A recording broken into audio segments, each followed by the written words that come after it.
Well, good afternoon. This is Peter Frank, and I'm here to lead our webinar, Adding Additional Worship Elements to Lutheran Service Builder.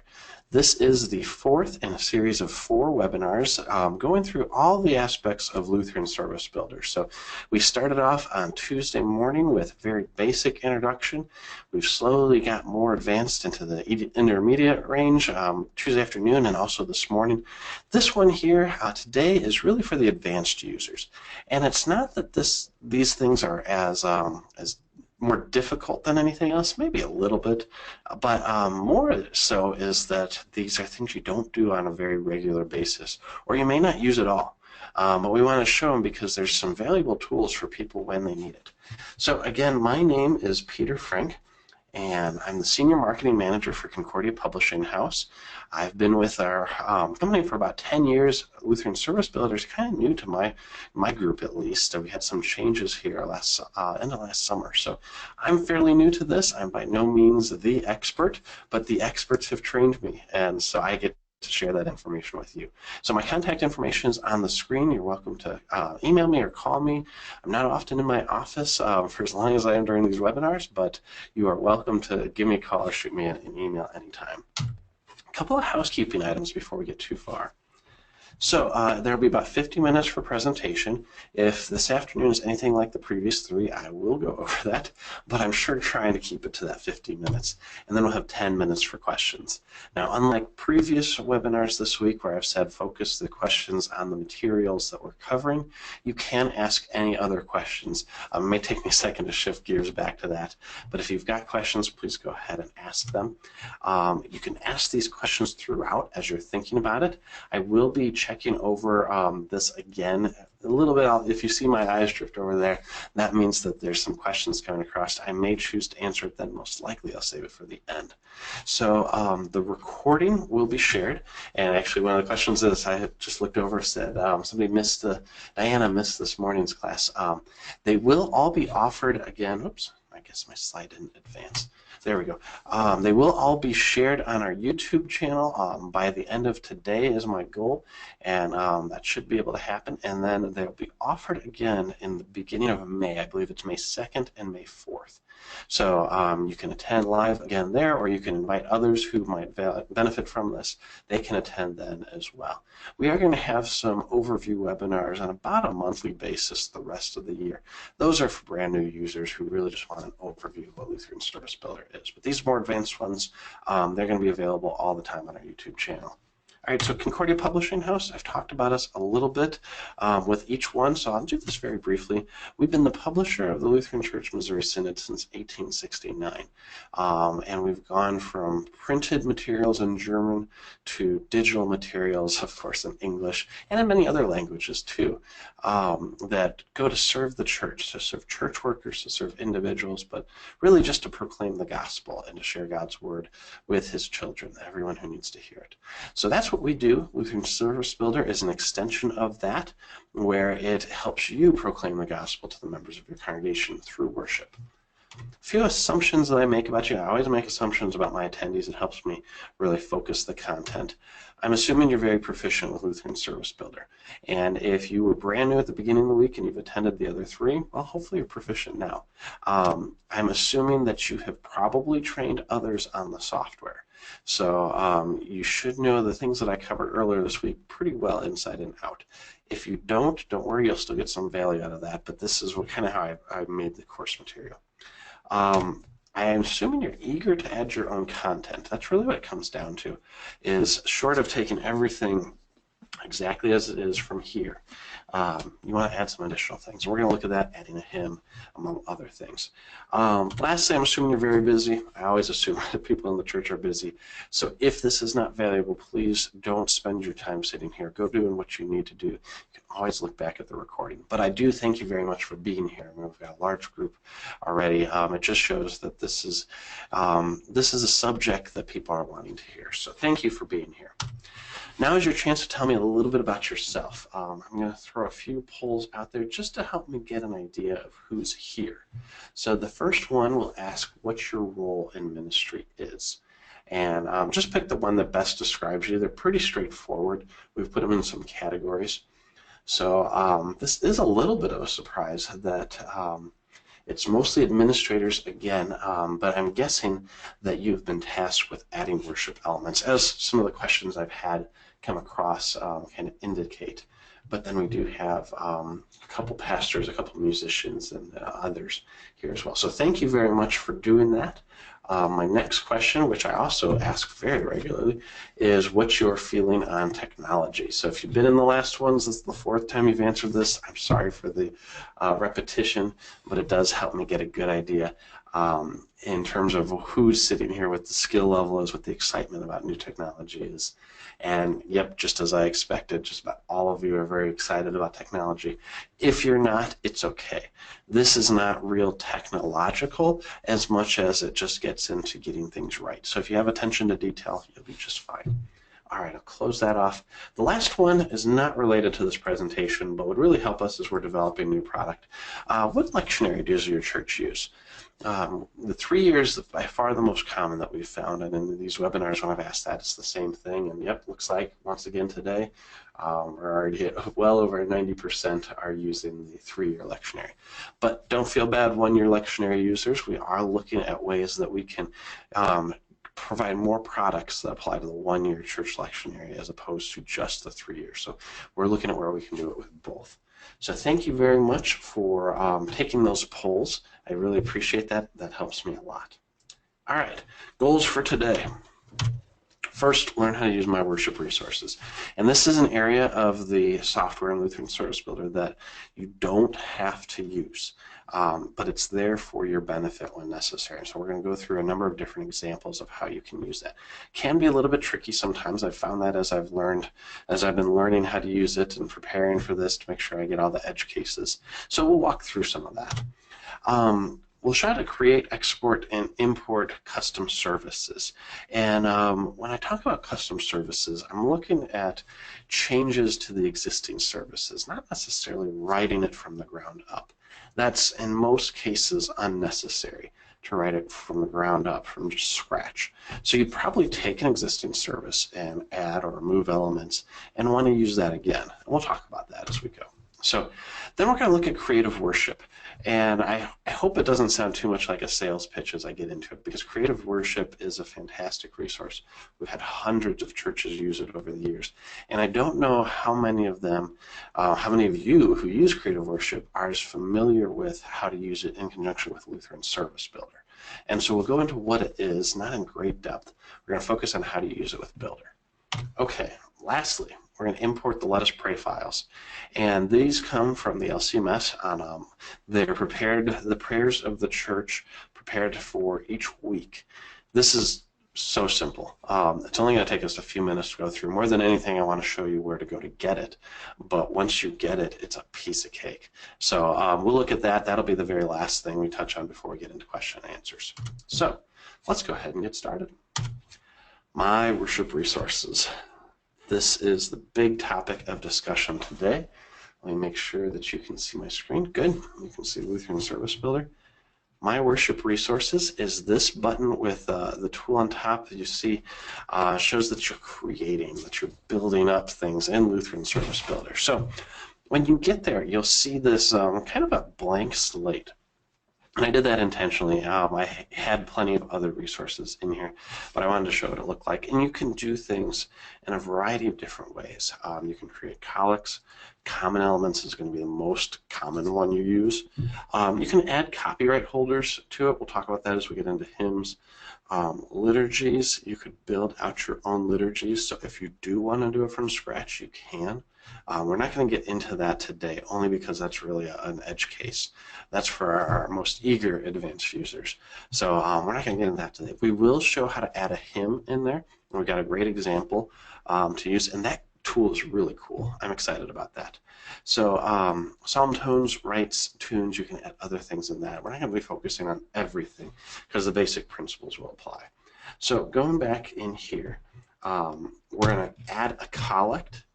We're going to go into common elements and add a section that we call As We Gather, and then Prayer of the Church, and that'll be tied to LetUsPray. So we'll show you how you would do it on your own first, and then we'll show you how to do it with the tools that we provide, which is much easier, but I want you to get that basic understanding down. And lastly, we'll look at a hymn. I was planning on also doing a gradual in there. If we go quickly through this, I may jump back and add that in, but given how my timing has been so far this week, I really don't want to take up too much of your time today, so we may not get to that. All right, let me jump back to Builder and start with the collect. So you'll notice that the screen looks a little bit different because I haven't opened up a service at this time. And you don't have to have a service open. If you are working on a service, you can go into my worship resources without any problems at all. One of the things that I have found is that if you have a service with a common element that you're using, and then you delete it, but it's still in the service that is open, it kind of stores the data relative to what's open, and so it doesn't always like disappear from one place at the exact same time. So just a little bit of quirkiness in there. That has to go with it being a desktop application where it's opening and storing in the current memory before it removes it. So just a little bit of weirdness there I just wanted to highlight right now. So let's go here to collect, and you're going to click the New button. And it's going to give you this word processing tool. And you could do a number of things in here because you can make it bold, you can make it italics, you could say collect of the day, highlight it and make it bold. Then you can put in, I'm going to copy and paste this from over here, just so you don't have to write me or watch me type out everything today. You could put all that, and you really don't need to do all of that with the collect. In fact, it'll be redundant. So with the collect, you just need the prayer, the collect itself. Now, over here on the left, you can rename it. I should have shown you when you click New, it was ready to be renamed. I always forget about that. So it's not quite a double click. It's more like a quadruple click. I don't know why that is exactly, but it's just a little bit of the quirks that I mentioned with this. So we're going to call this collect for 0219 and put that in there. I'm going to copy and paste that over here. And we'll just call it, actually you can put it there too. In some places, you've got the name of the worship resource. In other places, you'll have the caption, and those will be two different things. So if you wanted to, you could add a page number or index information. You could add scripture information or related topics to this collect. We're not going to do that today because that's a little bit redundant and unnecessary. And this goes into what I may have mentioned, I forget if that was before we started recording or not, but as you look at adding worship elements, you'll have to make this call of how often am I going to use this? Is it worth it to have it in the history long-term to be recycled, like as a worship resource? Or is it better to just change it for this one time, this one service folder? And that's a call that only you can make because you're the only ones that know how you're going to be using this. Or if pastor has asked you to put it in, you may want to ask him that just so ahead of time so you can decide how much time and effort do I go to. Because as you add it to a worship resource, it's a few extra steps, but it could save you time in the long run. So we'll go ahead and save that. Now we're going to go back to our calendar. Oh, I did have two services. Let me delete that one so I don't get myself confused. So 7th Sunday after Epiphany, that's what we've been working on this whole week. And we're going to go over this. We're still at Divine Service Setting 1. And, oh, it looks like I had a few things here from my testing. I do apologize for that. I'm going to go back here and apply that. Just kind of start fresh. If you ever need to do that, you can go down to the lower right and do change and go back to the beginning of the service. Start from a clean slate. Now, any changes that you've made will be lost, so careful of that. But that's one way to get to the beginning. You can also, and we'll look at this later, save as. That's one of the things we're going to be talking about. All right, so let's go to the collect. So you see there's the salutation and collect of the day, and you've got the default there, the 7th day after 7th Sunday after Epiphany. Now the collect that's in there is the same one that I used to create. I should have done different. I wasn't thinking there. So if you double click on this, you'll see that it goes to collect for 7th Sunday. Let's do Matthias. That way we make it different. There we go. So then when you go to the bulletin view, when you're exporting it for print, and you scroll down, it'll stay highlighted, which is nice. Sometimes actually scrolling takes a little while. You'll see there that you have the salutation first, then let us pray. The collect itself is in the middle, and then amen. Now, when you're creating your own collect, you don't need to do all of that. You're just creating that collect, which is what we did. So we'll go back to planning the service. And you can go to search and search for it, or browse. Will take you down to, at the very bottom, my worship resources. So you could search for 0219. Whoops. There you go. So there it has to be that exact search. And you can add that in. If we go over and drop it in here, you'll see it says, it shows collect for 0219. It's got that collect in there. When you go back to prepare a bulletin, and we'll scroll down here, you see it's applied everything else, the salutation, the beginning and end are already in there. It's just those texts. So if you want to write your own collects, you would just go back into worship resources and do that same thing. You could add multiple in there. Maybe you're having a special service like the anniversary service. We're going to talk about that with hymns. And you want to use the same collect for a few weeks in a row. You could do that. But it's that simple. You would just create it, put the text only in there, and save it and add it to your service. So I hope that makes sense. That is how you add a collect. We're going to go to kind of a different common element. So we'll click down here to common elements, and we'll create new. Now what we're creating today is an as we gather. It's an introductory paragraph that is not actually part of the service, just part of the service folder. And this comes from our creative worship product, which we'll be getting into later on. But it's a good way to kind of welcome people to the service and just introduce them to the topic of the day. Now, you could also think of this as a welcome from the pastor. So you may have this common welcome that you do every single week, and it doesn't change. You may want to have something with your communion practices. So obviously within the Lutheran Church Missouri Synod, we have some specific instructions for visitors who are coming in terms of how they commune. They should speak with the pastor first, just so that he understands where they're at. So you could do this for other things. This As We Gather is just an idea. It's one option, but you can use the same idea for applying it in different ways. So you see when I hit new, this time I remembered, I can go and change this name. So As We Gather. And this name is for this specific element. So that's where I'm going to put in 02/09, sorry, 19. I probably messed that up earlier. And then hit enter. Now it changes the caption to exactly the name. You'll probably want to remove the date because the caption will show up in the service folder. Now you may be fine with that. You may want to say As We Gather and then actually write it out. You know, like February. Oops, I can't type right. February 19th, 2017. There we go. Oh, no, there's a name. There we go. So you may want to say that. You could also say, never mind, I'm just going to hide this caption. I want to actually put a heading in there in the service folder, so I don't need to worry about the caption. So you could just do this. You could override default subcaption and put in your own subcaption there. There's a number of things you could do. So like you could, in fact, this probably would look nice. We'll take the date and put it in the subcaption. So there you go. Shared role is just kind of an indicator if you wanted to use this for something else. In most cases, you probably won't. It's more of a reference than anything else. All right, so now I'm going to go through and copy and paste this. So this goes through this theme of the service, and you have a few different options there. It's not like your full word processor where you could change the color, change the font type. You don't need that here because, as I showed in on the webinar earlier today, that's all controlled by the style sheets, which are in that export to print mode. So this is just putting that contact in, but a few inline edits like bold or italics. We'll get into this part where it says pastor. We'll get into that in a little bit. You also have the opportunity to put the cross in there.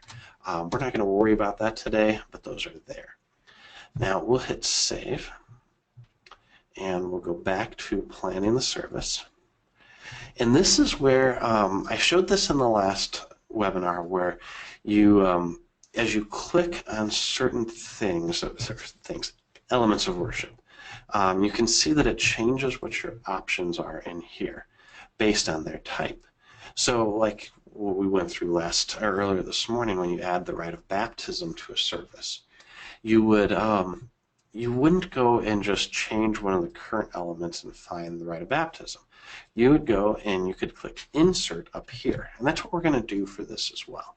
So when you click insert, it says insert an element. I'm not going to filter it down by anything else, just show me all the elements. And that's where you can go and go down to the bottom and see your custom elements there.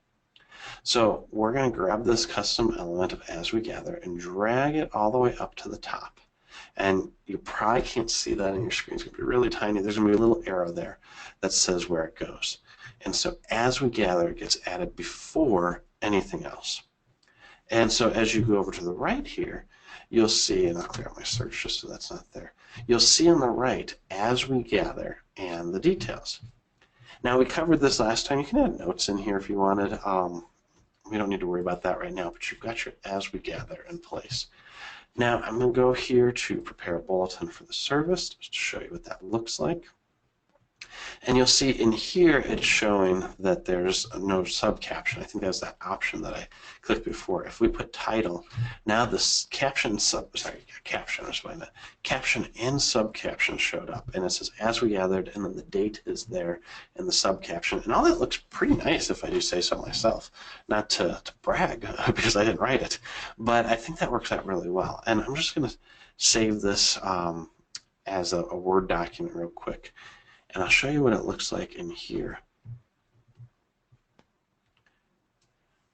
All right, so there you go. See, it just shows right up at the beginning. And what you may want to do is, if you have that on the inside cover, you may want to put that kind of like at the bottom of this, and maybe you have all of your church staff and your contact information up here, and then as we gather is here for this Sunday, and then that way it keeps the service, the divine service itself, separate from everything else, so that the congregation knows that's not an element of worship. It's just part of your service folder. Hopefully that makes sense. If you have any questions about that, please go ahead and put that into the chat. But that's pretty straightforward. Let's get into something a little bit more complicated. So we're going to jump back to My Worship Resources, and we're going to do the prayers of the church. So I'm going to pull this up. We're going to get into this a little bit later on. This is the Let Us Pray file. So the LCMS puts together these prayers, and they do it in advance, but it's one a week, and it's tied with the church year. So it's tied with the church year, tied with the lectionary, more specifically. So you'll see that's Prayer of the Church, the 7th Sunday after Epiphany. And this is for the 3-year series, and they do have the 1 year as well. So in this case, I'm going to zoom in and show you what it looks like. So it's all the prayers, and then it has that common response, Lord, in your mercy, hear our prayer at the end of that. So I'm going to go ahead and pull this out. And we're going to copy all of this. And let me get back to Builder. And we're going to create a new common element, and we're going to call it Let Us Pray 0219, and hit enter, and you'll see that comes over here. We're going to go with that default subcaption as well. We're going to change the caption to Prayer of the Church, and we're going to change that subcaption to actually, let's go into here and we'll say 7th Sunday after Epiphany, just to show that it's going to look like a proper. And then down here under shared role, we'll put Prayer of the Church. Because whereas as we gather is not an actual worship element, Prayer of the Church is. And so we want that to be indicated as such. Hope that makes sense. All right, now we are going to go and actually, I'm trying to remember if we do that as a proper. No, that's not one. It's not showing up in the proper source, so we're just going to do that as a default. Okay, very good. Now I had copied before. I'm going to paste it in here, and you'll see that it pastes it with the line breaks and everything. But as you go through it, the bold indicates where the congregation prays, and the non-bold text, the standard formatted text, is where the pastor prays. Well, we might want to indicate that a little bit more. So I'm going to add some line breaks in here right before the Hear Our Prayer and right before the Amen. And I'll show you this. So this is where the pastor's praying. So in this box here, you'll see if you click on the drop down, you've got a number of different options. Now, you'll see that pastor's P, people, congregation is C. Leader is for L. If you've got a worship leader who's not a pastor, you may do that as L. It just puts the icon in there. So if you wanted to use L for lector, so right here we have lector, but it's got the A, and that's for assisting minister. That's the proper way of doing it, but sometimes proper is not as easily understood by your congregation. So however you want to do that, you're just putting in these different elements. And you'll see here like left side, right side, 1 and 2, men and women, 1 and 2. You may indicate that as such separately, but that's where you would get that. So we're going to go ahead and put pastor as our selector. So you click the drop down and it changes it here. And then you click that button and do pastor, and now it'll format your text accordingly with that content kind of in the second cell or tabbed over. Now we'll go to Hear Our Prayer. We'll change this to people, and then we have to hit the button again to make it people. So that's a very nice way of doing it. What I would suggest doing is you set it to pastor first, and then go through each one of these and highlight it and click pastor, and highlight it and click pastor, and just kind of go through there like that. We'll take the minute to do that. And then we'll go over here to Hear Our Prayer, and actually I need to select it first to people, then highlight it and put Hear Our Prayer, go all the way down. And there we go. I'm going to go ahead and save this. So now you've formatted this prayer in the appropriate way and how you want it to show it in the bulletin. All right, now we're going to go back here to the service plan, and we're going to go to Prayer of the Church. I always pass it up. There we go. And you say, this is missing element. I haven't selected this yet. So it doesn't show up under the list of suggestions, but it does show up as you go over to click Write My Own. And so there's the Let Us Pray, and I'll move that over here. And now I'll go into our bulletin view and go down to that, and you'll see it's highlighted, and it's got all of your information just as you'd like it.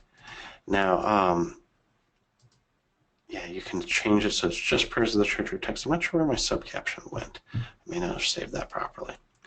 But that looks very nice and formatted, and then you didn't have to go to the effort of writing that. Now, you may want to write your own, and so as you're in here on this view, you can see that you can write my own. You can go up here and click New, and it gives you all that same tools that you had under my worship resources, but within your planning view. So you don't have to go all the way over to my worship resources, create a new common element, and start it from scratch. You can do that from here with a new common element. So that's really helpful. It's a little bit less space than you might have. So we'll say we're going to call this Prayer of the Church, and we'll do the override default subcaption. Not sure why that didn't save before February 19th, and you can paste this in here and go through all that, and you can also modify that as you go. So this is a question that I had earlier. If you go in here and remove a section, if you want to shorten it up, you can do that from here. You can, it's best to do those as the custom or common elements, and I say best, it's the only way to do that. So Kathy, I just saw your question on here. If you delete an element out of the options list, does it delete it from that service, or does it delete it from past services also? It only deletes it from this service. So if you go in and delete one of these other things, like let's say you remove the hymn of the day for some unknown reason, it's not removing it from all services, just this instance. And that's the same thing, because it's we often talk about this as your digital hymnal. The hymnal elements that are in here to be in here, and you can't change them, you can't delete them. And that way you always can go back to them. So if you're doing any kind of custom work on here, whether you use it now or in the future or both, you do that as a common element, or you would change it once you've exported it to the bulletin. So that's two different ways of doing that. So we've got, I clicked on Prayer of the Church, and it went back to what's currently selected. Now if I go back to New Common Element, because I haven't done that all yet, you'll see that it's not formatted yet. So you can do that in that same way as we talked with other elements. You know, if you go and insert a common element, that's where it has to be defined. You can't just create from here. So there's a little bit of difference there, but yeah, so like if you're adding something that's not a current service element, that's when you go to My Worship Resources and plug that in. But if you're changing or want to do something new in here, you can go into Write My Own and create your own element. So a couple different ways of going. We're going to go back to My Worship Resources. The next one is the hymn. So this is a fun one. We're going to go into hymns down below here and do new hymn. And I'm going to show, let me pull this up here. So this is a hymn that was written by Lisa Clark, one of our editors, and it was composed by Kevin Hildebrand from the Concordia Theological Seminary in Fort Wayne. And it was for the Hope Lutheran Church here in St. Louis, Hope Evangelical Lutheran Church, I'll get that name right, here in St. Louis, just a few minutes from my home, actually. It was in honor of their 100-year anniversary. So not only was this a beautiful hymn that was used for their service, we have actually at CPH are publishing this, and it's going to be in our 2017 list of new music. So you can all benefit from this beautiful hymn. So you can see here that it's 5 stanzas, and we've already got the music composed, engraved. That's the process of putting the notes with the text. You can see that it is our copyright because we have purchased this or worked with them as it was commissioned to own this so that we can now make that part of our music list.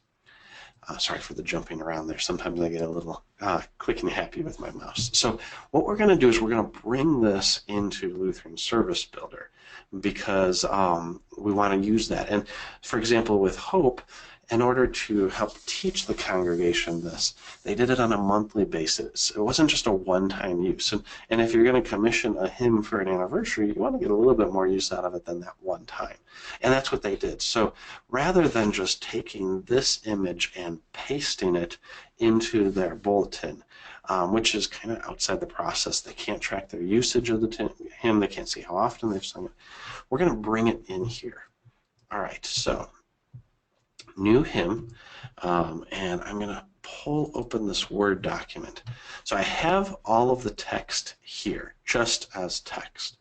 And then the other one, that image that I showed you was actually not the image we're going to bring in. That file format was a PNG for previewing purposes. However, you do need the image to be a .tiff file. A TIFF is a higher quality image, usually a larger file size too. So let me go back in here. All right, we're going to add some stanzas, and you can change the name of the stanza, you can change the number, and that might be if you have different languages in there. Most stanzas don't have their own names. They're just stanza 1, stanza 2, stanza 3. But if you wanted to do like Spanish 1, Spanish 2, or German 1, German 2, you could do that. You can indicate the language here as well. So we're going to add 5 stanzas to the mix. And if we wanted to, we could add the related scripture 1 per stanza. We're not going to do that today. Let me pull up my document again. I'm going to copy a stone on living stone as set and put that as the name. Now you see as I update it over here on the far right, it updates it over here on the far left for that, that hymn record. Now it doesn't have a number here. We're not going to put in the shared roll, the key, or the tune. The tune is a new tune. You can add that in over here. We're not going to go into that today just because I really want to focus on adding the melody. And that's where it's really fun. So actually, we'll get to that in a second. We're going to do the text first. So for stanza 1, let me go back. I think I can just tab over stanza 1. We're going to place in there. Stanza 2, we'll copy and paste it in here and remove the extra line breaks. Stanza 3. Stanza 4. You see, this is where I was talking before that this is not difficult work, but it's not something you're going to do every day. If you have somebody at your congregation who's writing hymns for every service, well, my goodness, what a blessing that is if they're good. However, most of you probably don't have that going on. So we're going to go ahead and save our changes just to make sure that's saved. Now we're going to go into the melody, and this I think is just so cool. So it's a blank slate right now. We're going to go down here to the very bottom where it says change image. And I'm going to change it to details so I can make sure I get the TIFF file. There we go. And it opens up this, what's called Image Wizard. Wizard is a term that was very popular with Windows apps. You don't see that anymore as web apps are being more prominent. But this walks you through this process of adding a hymn, adding any music for that matter, into Lutheran Service Builder. So the first one is saying, is the DPI correct? And if you need to increase that, you can increase it over here if it's really large, but 300 is probably all you'll really need. All right, we'll go click next. Now the threshold, that shows the contrast. So if you're scanning something in, you really need to have only black or white pixels. And because it could mess up what I'll show you in a second. I would recommend not scanning in. We've had some trouble with that just because scanners are not the highest quality. What you really need is to have this engraved using a professional application, and I'll show you that later on. We've got a couple suggestions for you. That's how this was made. So this wasn't like a photocopy that was handed to us. This was actually a file that was engraved and shared with us. So we'll go to next. Now here is where you crop the image. Now I've mentioned before in our other trainings that the music with the melody is all just image based. That's why even though you could do the text alone for your hymns, the text that is showing next to the melody, the engravings, is strictly image. And so we're going to kind of narrow this down, crop it down to be just where the music is. Music and the stanzas. And then you've got this tighten crop lines, which is kind of cool. So you get it as close as you can. You click tighten crop lines. I hope that you can see that okay. It's kind of small. I can't zoom in, unfortunately. So you crop the image down to just the music. We'll click next. And then what Builder does is it automatically slices it for you. And so you can see here that it's got the music and each individual stanza on the line split up. So it's making all these tiny images that it's going to put together. Now you get the chance to change it if you need to. And you may need to if your image is not a perfect black and white quality. And that's where those other settings comes in so that it can automatically slice it. If you need to slice it on your own, you can. It's going to be a little bit of work. You can see all these different lines here. All right, so we're going to click next. And now we're going to associate the stanzas. So you can see it over here. When you hover over it, it takes that image. If you hold Alt and you hover over it, it selects it based on dividing it up, and so it's making some assumptions about that. You can also select one and hit Control and go all the way through it and select it. So if it doesn't automatically assign it in groups correctly, you can do that on your own. So it's Control or Alt. Alt is to kind of guess based on what Builder has come up with. And then control, oops, there we go, 4. Let's see if I did that right. So if I click on 1, 2, 4. If you click on each one, you'll see where it's showing it off. And that's working well. Okay. So now I'm going to click Finish. And you can see all of these different ones. And if you want to test that, if I hover over stanza 1, all of stanza 1, or click on stanza 1, all of those show, and you can go through that. I'm going to pull up that image one more time and see if there was scripture references shared. Doesn't look like there was, so we won't worry about it. Oops, too much zooming in. So now I'll go ahead and save that. I'll go back to my planning view, and we'll just go up here for the hymn of invocation. And that may not be the best hymn for invocation, but we'll select it. And you can see over here, now we've got the information that we just created, including the text and the melody. So we'll move this over and add it on there, and go to the bulletin view. And now we have it in our service. Excuse me. Now, you see here, we've got all 5 stanzas. And we can change it over to the melody here, and now that is put into our service folder. Beautiful, really. I mean, it's just exactly like it was coming from the print, but with the proper cropping so that you have the caption there and everything. Now, the reason we split up each stanza is because you don't have to do all the stanzas. And if you click here, you can see that there's 5 stanzas. Those are the ones we established. If you uncheck the 2 of them, these are the ones for the choir to sing, and we click OK, now it removes those additional stanzas, which is pretty awesome. I don't know, I geeked out about this when I first learned it, and I'm excited to share it if you can't already tell. And so now you've got this hymn that was created by you, put in here, and it can be used over and over again. So we'll export this to Word. We'll replace what's currently there. Oops, I have it open. Sorry about that. Let me close that. All right, try that again, replace that, good, here we go. And now it comes out into Word exactly as you expected it to. And the stanzas 2 and 4 have been removed, and everything looks great. So that's how you add a hymn. And adding other music elements is very similar to that. Most of the other music elements that you might add would not be 5 stanzas.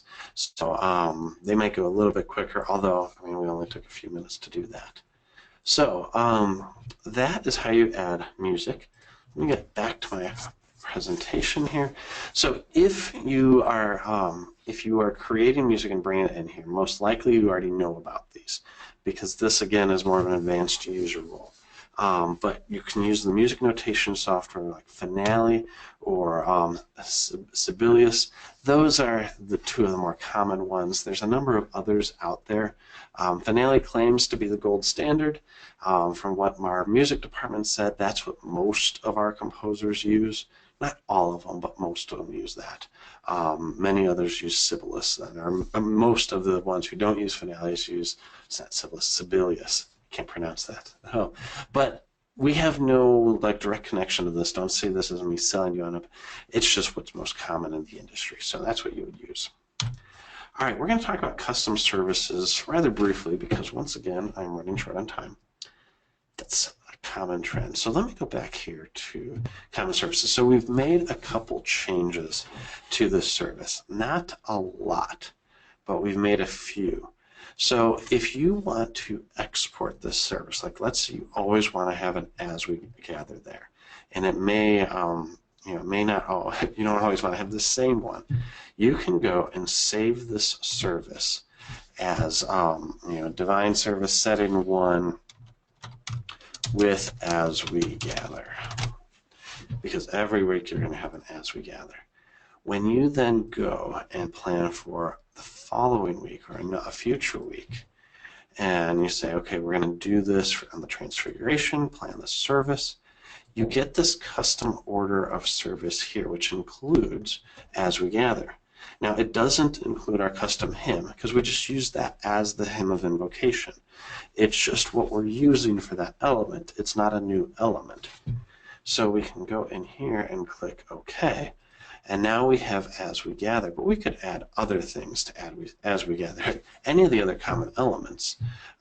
We can go here to As We Gather and click New. And we could call this As We Gather, oops, 02/26. Oops. And then you can go and modify that. All right, so, oops. I think you do have to go into My Worship Resources to edit that one. See, that's where it gets a little bit goofy on here. So you may be best off going into and creating it in My Worship Resources and adding it in. Now, that's one way to do it. The other thing that you can do, and this is what I mentioned briefly before, as you plan a service, if you go in there and you want to make a change, so maybe it's completely removing something, or maybe you find a typo, and rather than going back to My Worship Resources and changing that common element, and then going back and exporting the service, you could just go in here and say, you know, the pile is little rather than small, something like that. That's just an example. Think about what's the most practical from a time-saving standpoint. You don't always have to save all of these. If you're going to use that As We Gather again, then go fix it there. But if it's a one-time use, you don't need to worry about that. The other thing is you could just create a template and just say, put the text here. And maybe that is your common element. And it says, put text here. And you just know, though, after you export it, you have to go and paste it in there. But that way you're not creating a separate common element for every single week. That's your choice. Those are just a few different approaches to that. There's no right way to do it. The right way to do it is what works best for you. So the same can be said for saving services, kind of to bring us back around here. You know, under the types of services that we have as you're planning a service, you know, we'll go back in here and change it from our custom orders of service. You know, this would be a place where if you want to remove some of the rubrics because your congregation knows that and you don't need to use the rubric as a teaching tool, you could do that and save it as such. That's not saying you're creating a brand new service from scratch. You're just making some modifications for how your church best uses it. All right, so we're already at 1:48. I'm about at my 50-minute mark. I've got a couple things more to cover. So we're going to jump into creative worship. So creative worship for the Lutheran Parish is ready to use worship services that are completely planned out, pre-selected music, beautifully designed images, digital paraments, which we talked about last time around. Music suggestions are included in it. Let me go to the website real quick. So there's our website. You can learn more about it there. If you are using creative worship, you know what's included in that. If you're not, this may be a little unfamiliar. I'm going to go through it briefly. You see, it comes on a disc right now, and within each disc, it divides it up by each Sunday of the church year, and it goes on a 3-year lectionary. So we'll go to the 5th Sunday after Epiphany, where I was highlighted before, and you can see all of the different things that are included in here that you might want to download. So there's the service images, which is this image as well as Fruit of the Spirit. You've got some music that comes with it with some previews, and the digital paraments, which we looked at last time around. But up here at the top, you've got these 4 options here: PDF, doc, rich text format, or LSB. Now, it used to be that the doc file was the most common one, and you would docx and you download it, and you see that this is all the elements of the service. Each one is kind of creative, if you will. The editor advises to not use everything new, because then you're trying to have your congregation become familiar with each one of these different elements every single week, and there's no consistency. But the real value of this is that you have plenty of options that you can bring in and change from here. So you can see it goes through the entire order of service and makes some changes. There's often more interaction in there where pastor and people are speaking, or like in this case, the people are speaking first and the lector responds. So there's a lot of different things like that that come into play here. So, but I wanted to show you, most importantly, how it ties to Builder.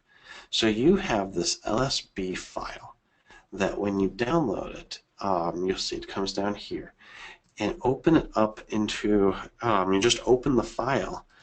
Builder is going to say, oh, you're trying to plan this service. And it knows that it's the 7th Sunday after Epiphany, Sunday, February 19th.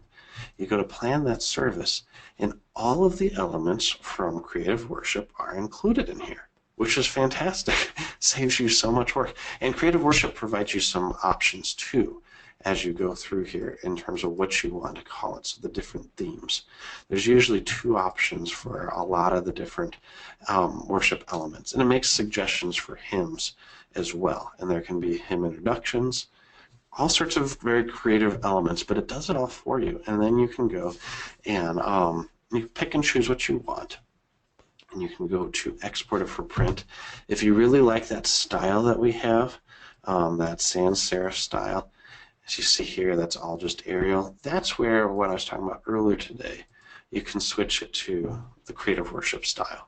And it looks almost identical to what was in there before. The difference is the Creative Worship file has the different options, whereas here you've selected those options when you're planning the service. Now this is just your final product. So there's a lot more that I could get into. There's just one last aspect that I want to show you real quickly, that if you are creating a common element from Creative Worship, so let's say you want to use Divine Service Setting 1. Go back here and plan this service. And this is Divine Service Setting 1, and you want to change just one aspect of it. You want to change, you pull something directly from Creative Worship. We'll select this reading where it's a responsive reading, and you copy that. You go over here to Old Testament reading, and we're going to go ahead and insert. Actually, I got to go back here to my worship resources. Going to create a new element, Old Testament 2:19. What I really want to show you is that as you paste it, it will put in the appropriate markings where you can. And actually, I used the wrong one. As Lector doesn't recognize it as such. Mark Nickelbein walked me through it, and I already messed it up. Let me go in here to Confession Absolution. I just want to show you. So pastor and people are the ones that it does automatically. So it's not the Old Testament lesson, but as you paste it, it automatically does the formatting appropriately. And so you can go through, pick and choose whichever ones you want, and that'll work for you with by bringing Lutheran or Creative Worship elements into Lutheran Service Builder, just one at a time. So you've got a couple different options there. All right, I'm running short on time. I'm going to get back over here, and if you want to learn more, you can visit music.cph.org/creative-worship, or just visit cph.org and search for it. So that is my spiel on that. If you are a Creative Worship user and you have more questions, you can reach out to me directly. Okay, next up is Let Us Pray files, and this will be the last thing that we talk about today, actually, for these training webinars until we get into the questions. So Let Us Pray files, as I mentioned before, they come from Synod. And if you go to lcms.org/LetUsPray, you can see what they are here. And you've got these different prayers for in the church year. Now you can download them, and it'll put in a Word document, just like I showed before. We go through on a regular basis and make those available as builder files for you. So because the site is more about introducing new users to it, we keep it kind of hidden, but it is readily accessible. You can go down here to the bottom of our website and click Downloads. And Downloads will take you to our page with the Let Us Pray files. And they're formatted with 1 year and 3 year. A lot of the times those files are exactly the same, but sometimes when they are different, you'll get that. If you are used to downloading the 1 year, just always click the 1 year. You'll get the right one. And same with 3 year. So that's there. You just look at the date that's needed. But when you click on it, it'll download the file. Now, it is a zip file. There's some issues with some browsers and LSB files since it's not a common file extension. So we put it in a zip file, which is just kind of like a package for the file. And when you open it, it opens it right here. And so then you can see here's our March 26th Series A. When you click on that, double click on it to open it, Builder will now add it to your common elements. So you've got March 26th Series A, and you can see the shared roll of prayer of the church, and it's all formatted accordingly. And then on March 26th, we can go there real quickly as well, because we already started that service. When you get down here to prayer of the church, you can go into Write My Own, which shows all your common elements, and drag and drop it in. And now it's in your service. Like I said, it's really easy. It's just a piece of cake to get that in there. So, I should probably show this weekly prayers from the LCMS that can be used as the prayer of the church in a worship service. And we took a look. So here's the URL for that. I'm going to post it on here for a second. So if you go back to the video, you can pause the screen and type that in. Or you can just go to LutheranServiceBuilder.com and go down to downloads. So that's how you do that. So we are at 156. That's probably the best I've done all week. And I did have to run through it rather quickly at the end there.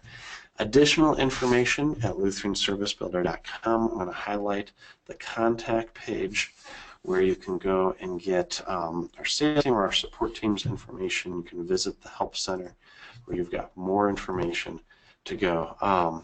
And I'll put my information up on the screen just so you have it. I'm going to take a look at the questions. We're going to wrap up here shortly after we get through the questions. I know there's not a lot.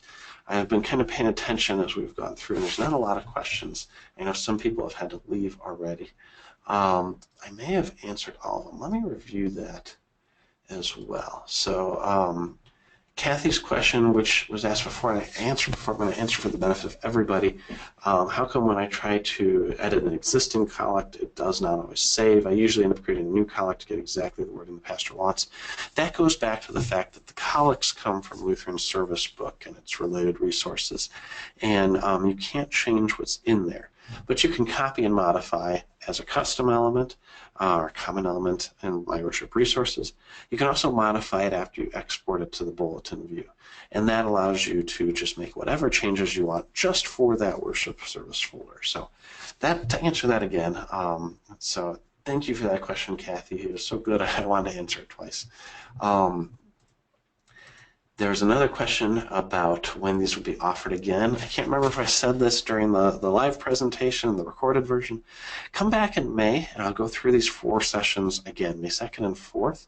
The recordings will also be available online. So do that. And the last one, Kathy asked, I answered it, but just to reiterate it, if you delete an element out of the options list, does it delete it from just that service, or does it delete it from past services as well? It's just that service. Past services will be fine as long as you've already, after you save them, you can't go back and change them retroactively from a different service. So, yep, just remove that element for that service at that time. And if you want to save your changes, you save as to a different order of service. Well, that wraps up our questions. That puts me at 1:59, and I'm pretty tired because we've gone through 4 webinars this week. So thank you very much to everybody who has attended. I really appreciate the response that we've got, the support, the questions. If you have any other questions, please don't hesitate to reach out to me at all. But that concludes our series of Lutheran Service webinars. And with that, I'll say have a great day. Thank you very much. Bye.